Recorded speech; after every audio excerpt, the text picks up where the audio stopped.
우리 손 목사님께서 미인이라고 얘기를 하셨는데 저는 그 말에 사실 동의를 잘 못하거든요. 죄송합니다. 제가 아직은 좀 겸손해서 못하는 것도 많습니다. 예, 이해해 주시고요. 잠깐 기도하겠습니다. 하나님, 말씀을 듣습니다. 말씀 가운데 임하실 하나님의 은혜를 기대합니다.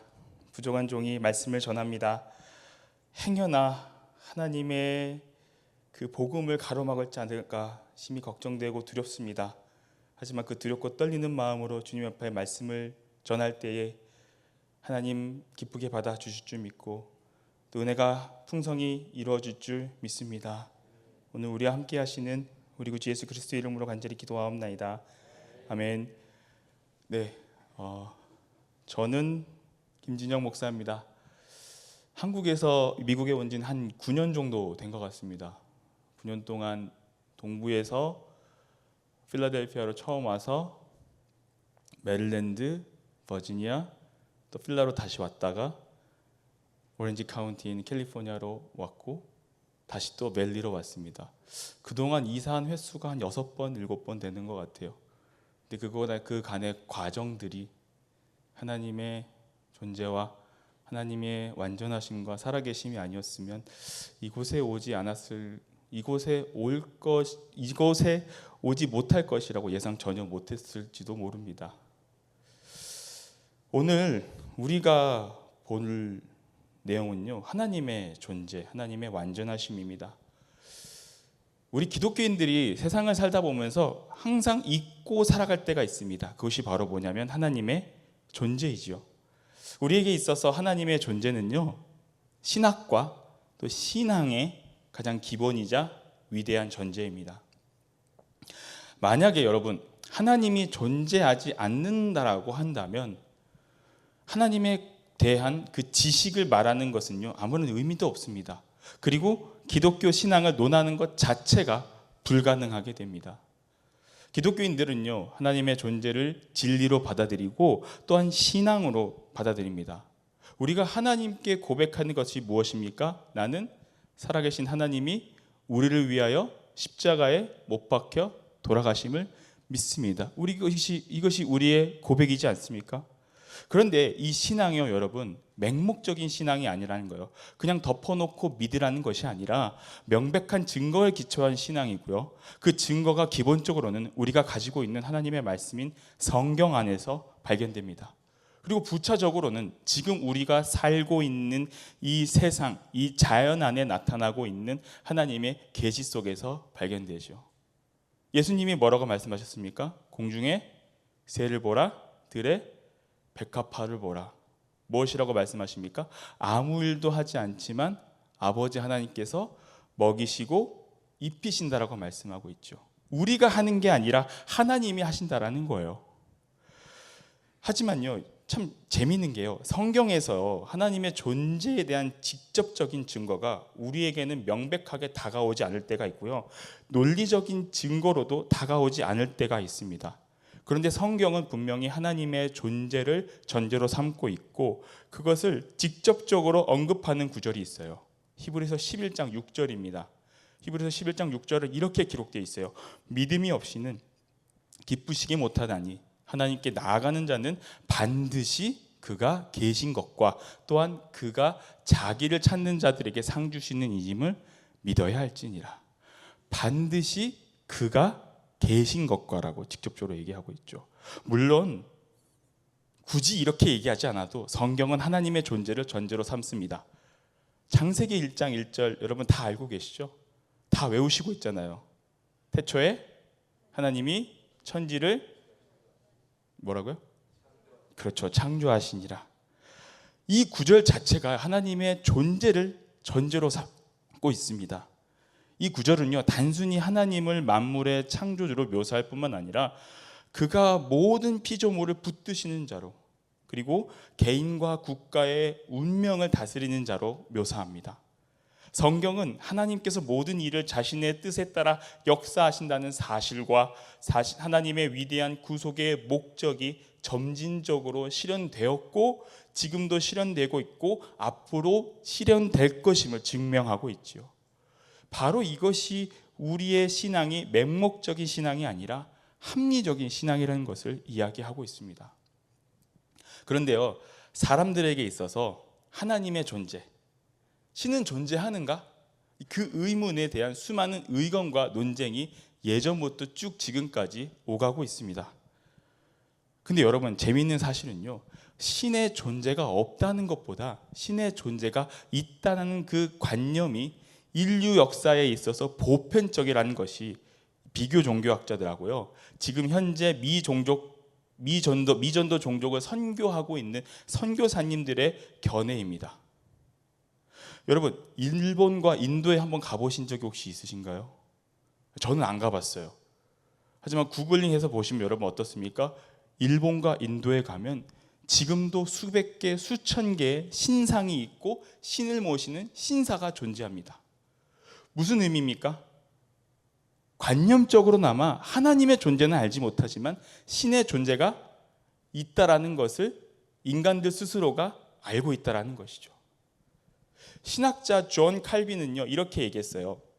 자신의 저서인 기독교 강요에서 모든 인간은 하나님의 형상으로 창조되었기 때문에 모든 인간에게는 종교의 씨앗이 심겨 있다. 때문에 모든 인간은 원래 태어날 때부터 하나님에 대한 존재를 알고 있다. 이해가 되시죠? 사람은 하나님의 형상으로 창조되었습니다. 그렇죠? 그런데 이게 우리가 죄를 짓게 되면서 이 씨앗이 오염됐다라는 거예요. 거울을 닦았는데 거울이 더러워져서 그 거울에 비치는 하나님의 형상이 보이지 않게 되고 윤곽만 드러난다는 거예요. 그러니까 하나님의 존재는 알지 못하는데 내가 뭔가를 믿고 싶다, 내가 신의 존재를 믿고 싶다라고 생각을 하면서 어렴풋이나마 그것을 인식하고 있다는 겁니다. 그래서 이것을 가지고 우상을 만들게 되고 자신들이 믿는 신상을 만들게 됩니다. 심지어 여러분, 무신론자들도 신이 없다라고 이야기를 하죠. 그 무신론 자체가 하나의 신념이고 하나님의 형상, 어떤 신의 형상이라는 겁니다. 즉 말하면 무교도 종교라는 것이죠. 이해가 되십니까? 신이 없다는 말 자체가 자신에게 종교가 된다는 얘기예요. 그리고 성경에서도 무신론자에 대해서 언급을 하고 있어요. 시편 14편 1절에서는 이렇게 기록합니다. 어리석은 자는 그의 마음에 이르기를 하나님이 없다 하는도다. 근데 그들은 어떻습니까? 부패하고 그 행실이 가증하니 선을 행하는 자가 없도다라고 기록합니다. 어리석은 자, 여기서 말하는 하나님이 없다라고 하는 사람들은요, 하나님이 있다라고 겉으로는 말을 하지만 실제로는 믿지 않는 사람들을 이야기하고 있는 거예요. 그러니까 신이 있다라고 말은 해요. 근데 잘 모르겠어요 라고 얘기하고 있는 거예요. 그런데 여러분, 분명한 사실은요, 인간의 삶 속에서 스스로 어떠한 종류의 신도 만들지 않는 사람들은 거의 없다라는 겁니다. 그리고요, 신이 없다라는 걸 말하는 것 자체도 그 말이 신의 형태라는 것을 알고 어렴풋이 알고 있다라는 거예요. 그리고 더 중요한 사실은요, 누구든지 위기 가운데 찾아오면, 위기의 순간이 찾아오게 되면요, 그 순간만큼은 어떠한 종류의 형태든지 절대자를 찾게 된다라는 겁니다. 이해가 되시죠? 저는 모태신앙입니다. 믿지 않는 아버지하고 신앙이 있으신 어머니 사이에서 태어난 3남매 중에 1남 2녀 중 막내로 태어났습니다. 어렸을 때부터 매주 교회를 갔습니다. 재밌었어요. 어릴 때는 교회가 참 재밌었어요. 교회를 가는 것 자체가 너무 즐거웠어요. 왜요? 친구들하고 놀고 예배드리고 간식 먹고 그리고 집에 가면 그 길이 너무 즐거웠습니다. 진짜 주님을 깨닫고 인격적으로 영접해서 다닌 것이 아니라 그냥 친구들하고 노는 게 너무 즐거워서 중등부 때까지는 그렇게 다녔던 것 같아요. 그런데 제가 고등학생이 되니까 미국도 그렇고 한국도 그런 것 같아요. 고등학교 시기가 참 중요한 시기인 것 같아요.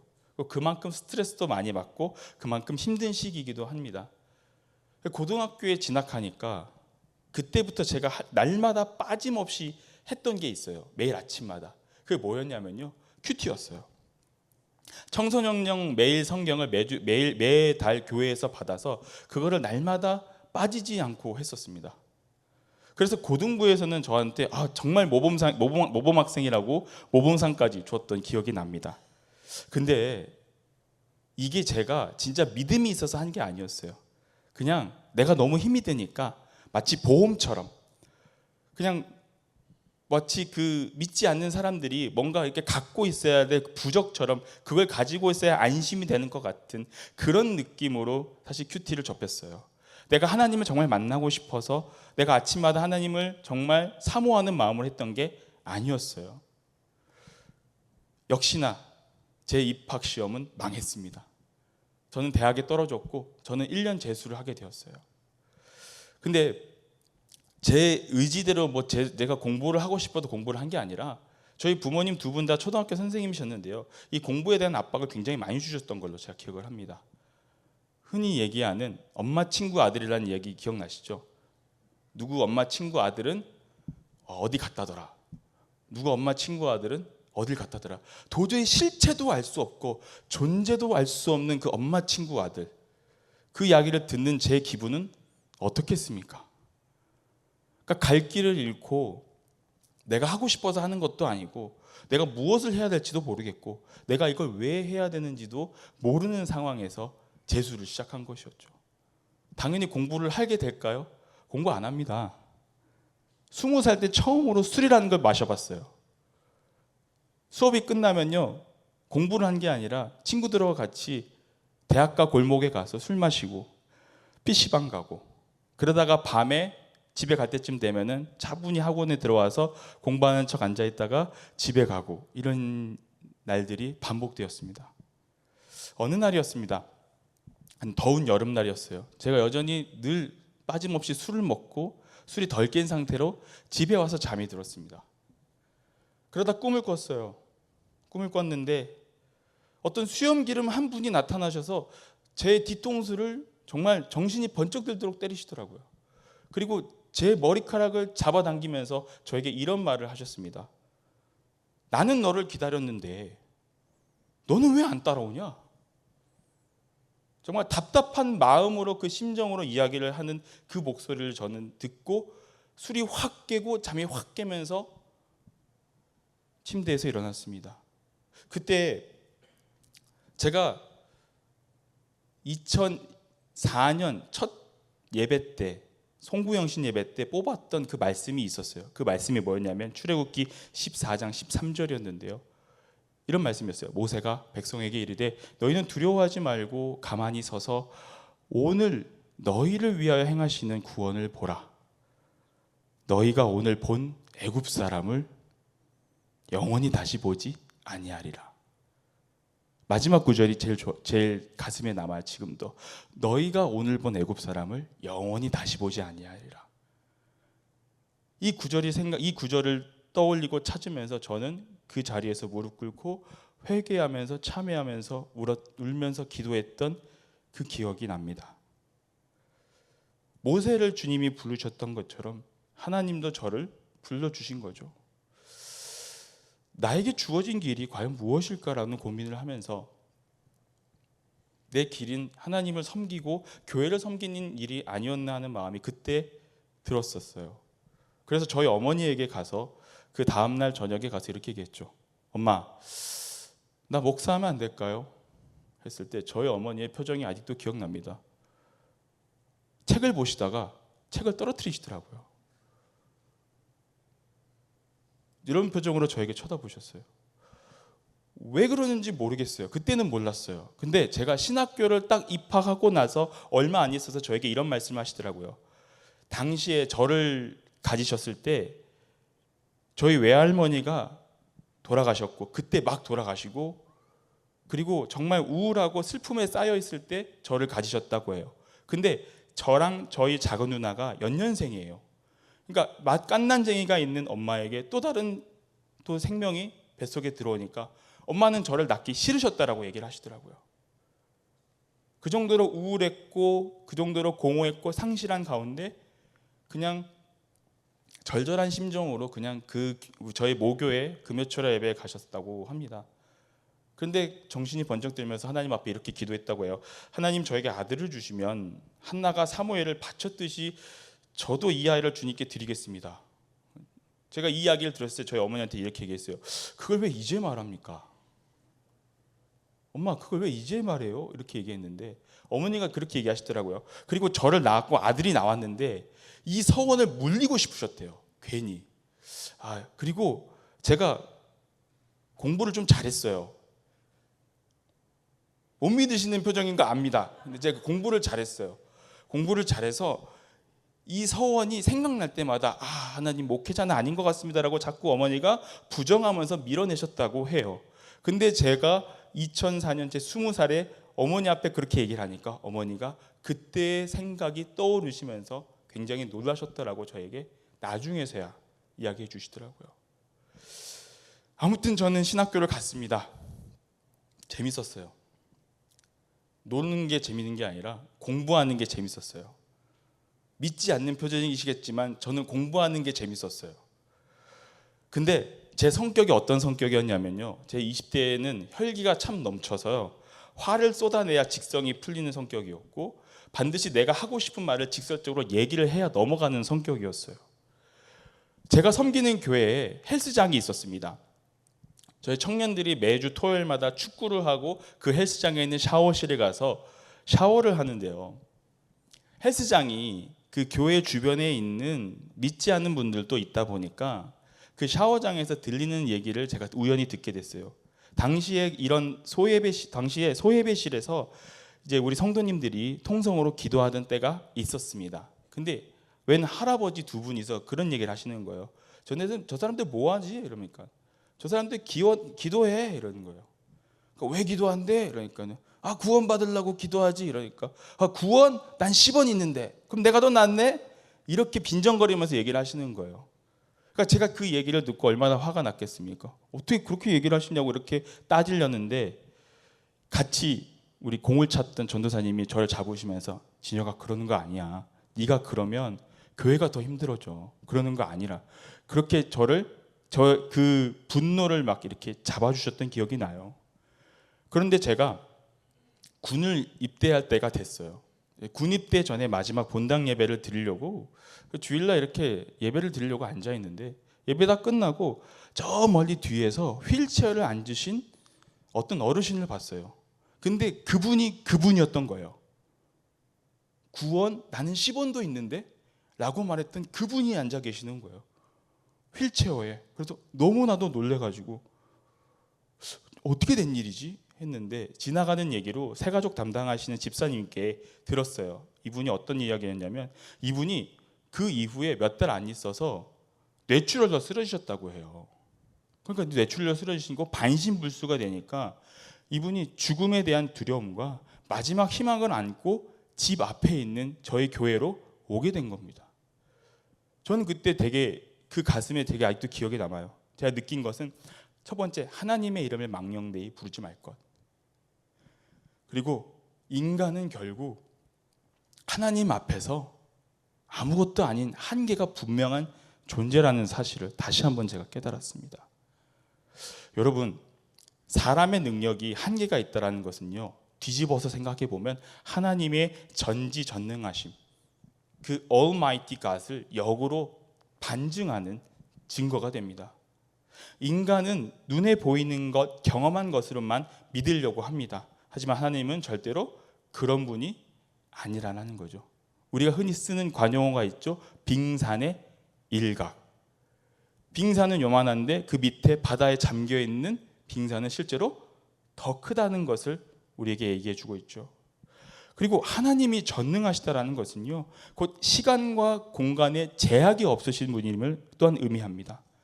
이것은요, 내적으로나 질적으로 한계가 없고 불가능이 없다라는 것을 의미합니다.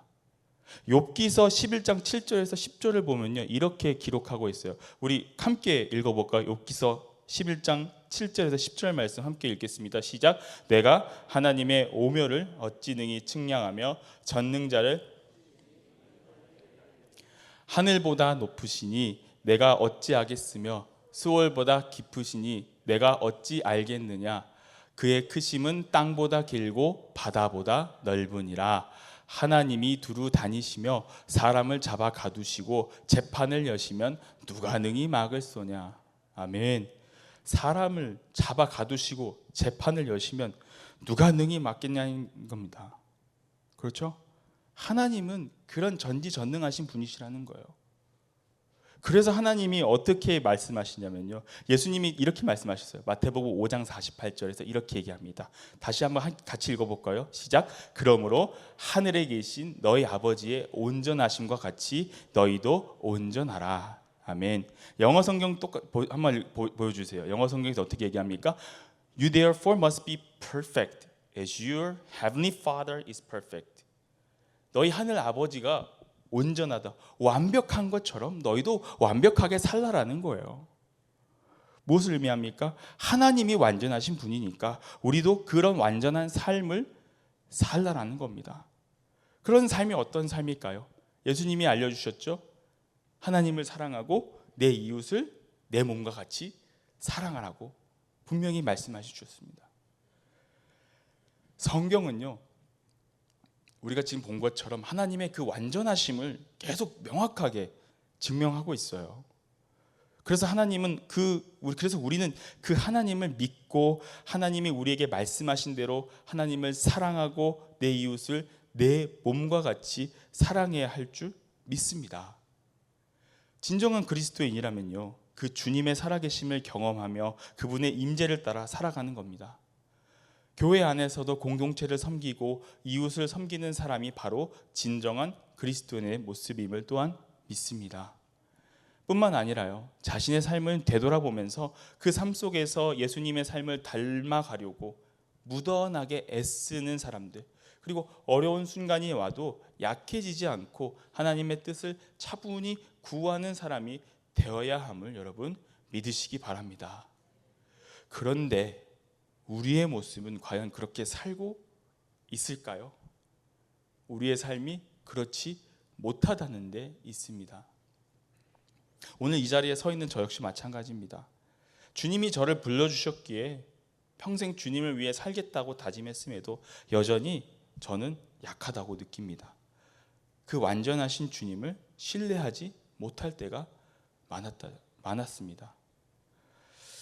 저는요, 제가 미국에 올 줄 상상도 못했습니다. 저는 해외에서 공부하고 싶은 마음이 있었기 때문에 안전하게 어딜 가려고 했냐면 사우스 아프리카, 남아프리카 공화국을 선택했습니다. 그런데 자꾸 주변에서 저에게 미국을 가라고 자꾸 주변에서 권유를 해보는 거예요. 그래서 한번 지원을 해보라는 겁니다. 근데 제가 왜 그런 마음이 없었냐면 워낙 그 시기에 제가 어플라이 하려던 시기에 워낙 그 비자에 대한 리젝이 너무나도 케이스가 많았어요. 제가 들었던 케이스가 너무나도 많았기에 저는 눈길조차 안 주고 있었습니다. 그러다가 하도 주변에서 권유하고 추천하고 또 남아공 가는 것을 말리고 하다 보니까 그래 한번 해보자 하면서 그런 심정으로 지금 제가 다녔던 필라델피아에 있는 Biblical Theological Seminary, 지금은 미시오 세미나리로 바뀐 그 학교에 지원하게 됐고 비자를 준비하게 되었습니다. 남들은 1, 2년을 영어 공부하면서 준비할 때 저는 그냥 빨리 가고 싶어서 그런 것도 안 하고 그냥 6개월 동안 딱 그 어플라이 할 것만 준비해서 서류를 보냈습니다. 어차피 공부할 거 미국에서 영어 공부하는 것도 나쁘지 않다는 생각 때문에 그렇게 빨리 준비했던 것이죠. 될까? 제 머릿속을 떠나지 않는 것은 항상 그 생각이었습니다. 이게 될까? 그리고 D-Day가 됐어요. 영사관에 가서 인터뷰를 진행해야 되는데 저희 부부를 인터뷰했던 영사가 누구였냐면요, 한국계 미국인이었어요. 그때 생각했죠. 안 될 것 같다. 왜요? 한국계 미국인들은 이민자들의 생활을 알까요, 모를까요? 너무나도 잘 알기 때문이에요. 이 사람 공부 안 할 것 같아. 일단 그거를 색안경을 딱 쓰고 시작을 한다는 거예요. 그래서 저한테 딱 2글자 얘기했어요. 목사? 이러는 거예요. 내가 맞다고 얘기했죠. 그때부터 저를 얼굴도 쳐다보지도 않고 모니터만 보고 있는 거예요. 이렇게. 그러면서 인터뷰를 하는데 왜 미국에 가냐? 네가 미국 가서 뭐 할래? 왜 목사 안수 받은 지 뭐 몇 주 되지도 않은 애가 벌써 뭐 미국을 가냐? 나 이해가 안 된다. 이런 식으로 계속 공격적으로 질문을 하는 거예요. 그래서 답변을 했죠. 정말 답변을 하는데도 왜 이렇게 사람 마음이 안 될 것 같다, 안 될 것 같다 이러는데, 서류를 가져갈 때도 서류를 이렇게 주면 그냥 이렇게 가져가는 게 아니라 마치 뺐듯이 확 잡아째서 가져가는 거예요. 안 될 것 같다. 그래서 정말 거절당했구나라고 생각하고, 그날 이제 다 끝났는데 그 영사가 하는 말이 Your visa is approved. 그때 저랑 저희 아내가 깜짝 놀라가지고 혹시나 저희를 다시 부를까봐 막 도망치듯이 영사관을 나왔던 기억이 나요. 또 다시 부를까봐 너무 불안해서. 그렇게 저희가 2015년 12월 15일 날 미국 땅을 밟았습니다. 필라델피아 공항을 딱 밟았는데 정말 추웠습니다. 그리고 너무나도 다행스럽게, 너무나도 진짜 하나님의 은혜로 아시는 목사님을 통해서 집도 그날 당일날 구하고요. 그 다음날 무빙 세일을 통해서 그 집에 있는 무빙 세일 하시는 분을 만나서 그 집에 있는 모든 세간사를 다 저희 집에 가지고 왔습니다. 너무나도 빨리 세팅이 된 거예요. 세틀먼트가 다 완성이 된 거예요. 와, 진짜 주님 장난 아닙니다 막 이러면서 이렇게 기뻐하는데, 이게 기쁨의 시작이 아니라 저희 가족의 광야길의 시작이었어요. 유학생이기 때문에 일을 할 수가 없잖아요. 합법적으로 일을 할 수가 없으니까 불법을 저지를 수도 없고. 그래서 부모님께서 정말 감사하게도 물심양면으로 지원을 해주셨어요. 근데 그렇게 매달 송금을 해주셨음에도 집세 내고, 렌트 내고, 그 다음에 유틸리티 내고, 저희가 가지고 있던 차가 있으니까 차를 굴려야죠. 기름값 하고 나면요 몇 달러 남지도 않는 거예요. 그러니까 이게 계속 매달 마이너스가 돼가는 겁니다. 그래서 제가 생각했죠. 이게 아닌데, 이게 아닌데 라고 하는데, 그렇게 낙심하고 좌절하려고 하다 보면요, 하나님이요, 여러분, 하나님이 그렇게 말씀하셨어요. 이스라엘 백성들한테. 내가 40년 동안 너네 광야 생활하면서 신발끈 끊어진 적 있어? 없죠. 옷이 헤어진 적 있어? 없죠. 내가 낮에는 뭘로 인도했어? 구름 기둥. 밤에는 불 기둥으로 널 인도하지 않았냐. 그런데 진짜 신기하게도 가뭄 때에 끝나지 않았던 그 엘리야의 기름병과 그 밀가루처럼 하나님이 그렇게 다른 사람들을 통하여서 돕는 손길들을 보내주시더라고요. 삼세끼를 굶어본 적이 없어요. 외식도 한 번 할 수 있는 그런 기회도 주셨어요. 미국에서 한식 먹는 게 얼마나 비쌉니까? 그렇죠?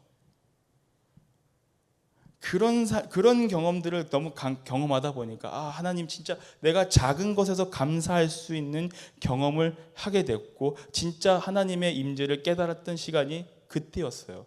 그런데 여전히 저는 주님을 신뢰하지 못했어요. 그때가 언제였냐면 지금으로부터 딱 4년 전 2019년이었어요. 저희 아내가 뱃속에 셋째가 있었고, 셋째가 출산하기 임박했고, 저는 학교를 졸업하는 시점이었습니다.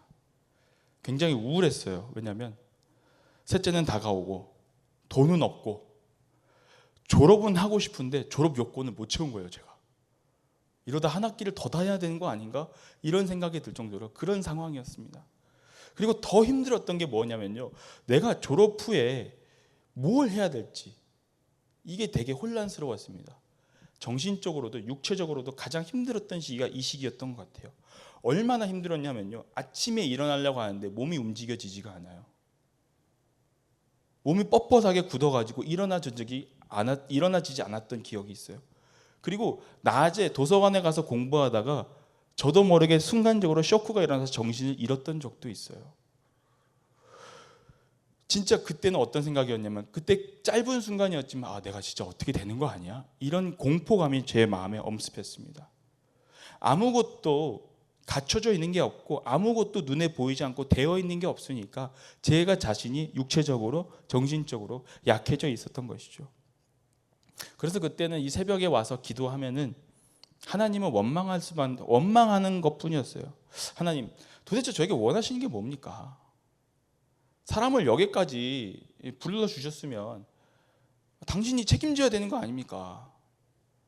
멀쩡한 고국 놔두고 여기까지 부르셨지 않습니까? 그러면 좀 선택지를 좀 주시든지 아니면 뭔 일을 좀 일사천리처럼 진행을 하시든지 뭐 끝을 봐야 되는 거 아닙니까? 그렇게 날마다 기도했었던 기억이 납니다. 그런데 하나님께서요, 운동 마치고 저녁에 와서 집에 와서 말씀을 읽는데 이 말씀을 저에게 보여주더라고요. 요한복음 14장 27절인데요. 이렇게 돼 있어요. 평안을 너에게 끼치노니 곧 나의 평안을 너에게 주노라. 내가 너희에게 주는 것은 세상이 주는 것과 같지 아니하니라. 평안을 너에게 줄 것이니 마음에 근심하지도 말고 두려워하지도 말라. 그것이 하나님이 저에게 주신 말씀이었고 그 마음이었어요. 근데 지금 뒤돌아와서 생각해 보면 주님 당신은 계획이 다 있으셨군요. 하나님 당신은 다 계획이 있으셨군요. 라는 생각밖에 들지 않습니다.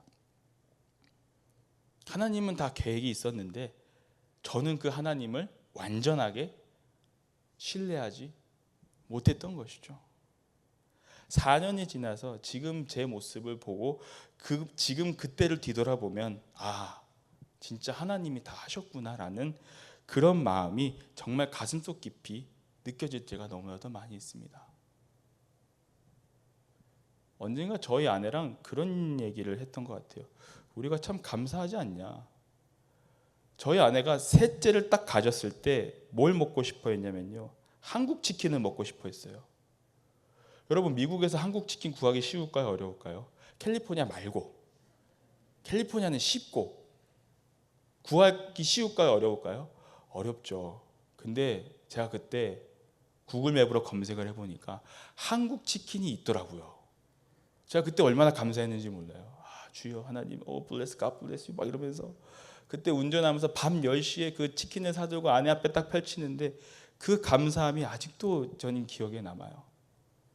주님은 완전하신데, 주님은 우리를 위해서 다 그 모든 환경까지 다 세팅해 놓으셨는데 우리는 부족해서 그 하나님을 잊고 살 때도 있고 하나님을 온전히 신뢰하지 못할 때가 너무나도 많다는 것이죠.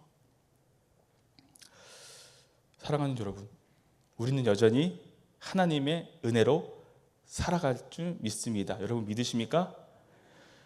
하나님은 완전하십니다. 우리가 못 믿어서 그렇지 하나님은 완전하십니다.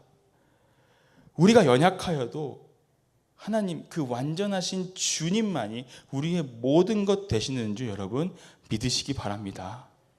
우리의 모든 것을 아시고 우리의 삶을 주관하시는 그 하나님, 그 완전하신 하나님을 온전히 신뢰하시는 여러분이 되시기를 주님의 이름으로 간절히 축원합니다. 우리 찬양 함께 부를까요? 주는 완전합니다라는 찬양인데요. 우리의 고백과 똑같은 것 같아요. 주여 우린 연약합니다. 가사를 보면 이렇게 되어 있어요. 우린 오늘을 힘겨워합니다. 주 뜻대로 살기에는 부족합니다. 그래서 우린 연약합니다. 주님, 우린 넘어집니다. 오늘 하루 또 실수합니다. 주의 긍휼을 구하는 우리는 죄인입니다. 우리는 그래서 주만 바라봅니다. 우리 이 가사를 한번 보시면서요, 이 가사의 고백이 우리의 고백이 되었으면 좋겠습니다. 함께 부르시면서 함께 나누시기 원합니다.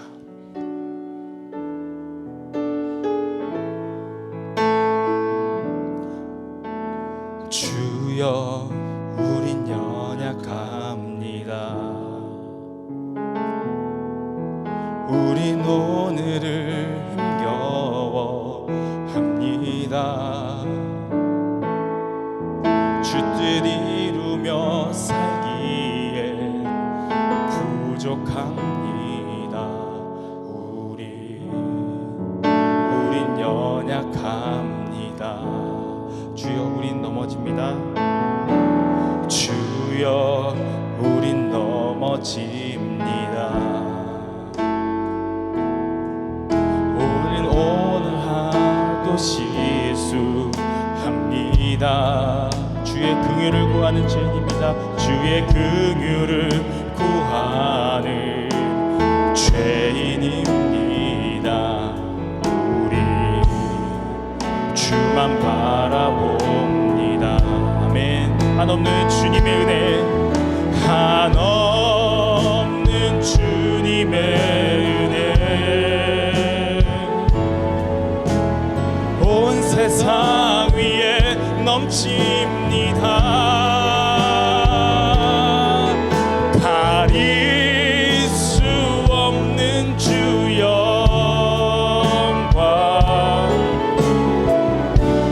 온 땅 위에 충만합니다.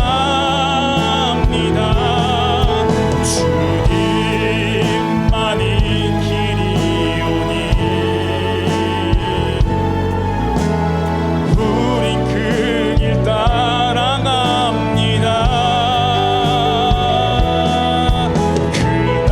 그날에 우리를 이루신 주는 완전합니다. 우리 다시 한번 고백할까요? 이 가사의 고백이 여러분의 고백이 정말 되었으면 좋겠습니다. 주여 우린 연약합니다. 우린 오늘을 힘겨워합니다. 우린 오늘을 힘겨워합니다. 주 뜻 이루며 살기엔, 주 뜻 이루며 살기엔 부족합니다. 우린 연약합니다. 주여 우린 넘어집니다. 주여 우린 넘어집니다. 우린 오늘 하루도 실수합니다. 오늘 하루도 실수합니다. 주의 긍휼을 구하는 죄인입니다. 우린 주만 바라봅니다. 한없는 주님의 은혜, 한없는 주님의 은혜. 아멘. 온 세상에 넘칩니다. 온 세상 위에 넘칩니다.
기도하기 소망합니다. 하나님, 우리는 연약하여서 또 실수합니다. 하나님, 우리는 주님을 믿는다고 고백하면서 주님을 잊고 살아갈 때가 너무나도 많이 있습니다. 하나님, 우리는 주님을 믿는다고 고백하면서 내 뜻대로 살아갔음을 고백합니다. 하나님, 부족한 죄인을 그럼에도 우리를 구원해 주신 것은 완전하신 주님의 사랑이 있음을 우리가 믿습니다. 하나님, 그 사랑을 이 시간 우리가 경험하길 소망합니다. 이 시간 나의 그 부족함을 회개하고 주님 앞에 다시 한번 완전하신 주님을 믿는 그 믿음 우리에게 달라고 이 시간 통성으로 주님의 이름 한 번 부르며 간절히 기도하길 소망합니다. 주여,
닮아가게 하실 하나님을 기대하오니 아버지 하나님 일하여 주시옵소서. 아버지 일하여 주시옵소서. 오늘 시간 한번 기도할 때에 오늘 특별히 우리 교육자를 위해서 기도하면 좋겠는데요. 우리 먼저는 우리 담임 목사님을 위해서 기도해 주시기 바라고요. 또 우리 교회 또 목회부 또 우리 교육부 우리 교육자들 많이 있습니다.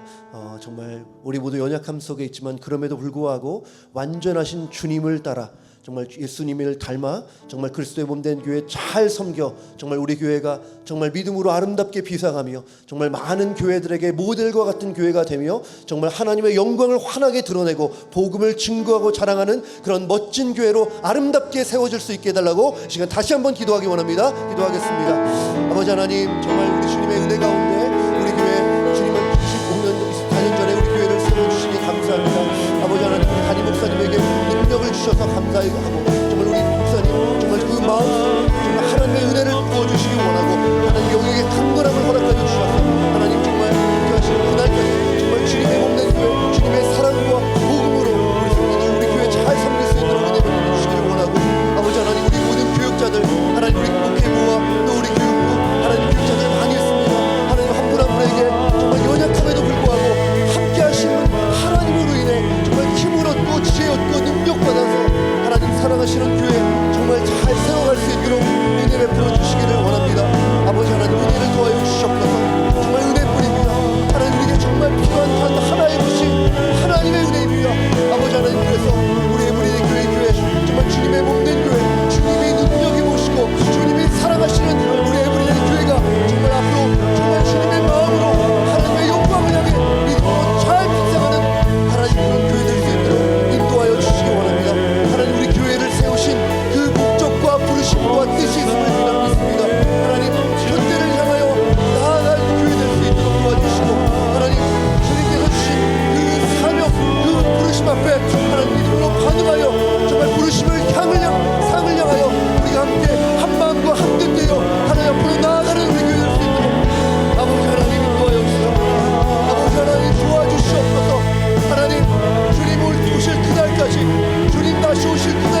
기도하면 좋겠는데요.